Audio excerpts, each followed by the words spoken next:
The food supply chain has been pretty resilient. Okay, there was an immediate shock, obviously, with COVID, and you immediately saw some panic buying, some pantry loading by consumers, and you saw the supply chain trying to react to that to restock shelves and produce more of those essentials and get those into retail environments.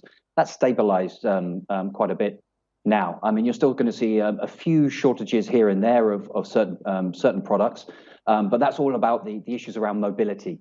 It's nothing to do with the actual supply. So the mobility meaning all of the lockdowns, circuit breakers, movement control orders that were put in place across the whole region obviously had an immediate impact on that demand as well. Okay. With needing to ensure that there is a constant supply of food between countries, you need to make sure these supply chains remain open. You're going to need a concerted effort between governments and manufacturers, almost like never before. You're in a unique position in being able to see behind the scenes. Are you confident? Are you given much hope by the efforts that you're seeing between manufacturers and governments?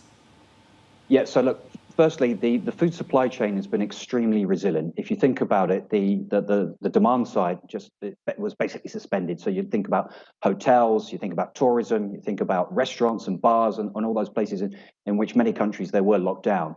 That whole market's been suspended, and yet the food industry was able to react. It was able to look at alternative supply chains and making sure that retail environments still have food. So it's been extremely agile for the majority of people. In fact, actually, COVID has been more of an inconvenience that perhaps you couldn't get this type of fruit or vegetable, but you could get this one or this type of brand, but not the other. Obviously, the concerns are for the globally around 300 million people that are really on the breadline and extremely vulnerable in many societies, including across parts of Asia.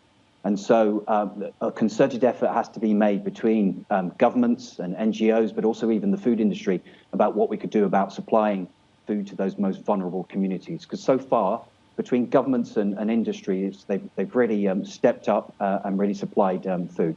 And I think also that you saw originally, maybe a few weeks ago or even months ago, some export restrictions being put in place in countries in Asia.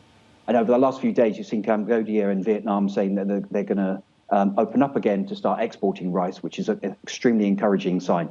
Otherwise, we could have seen some difficult issues around rice within the supply chain.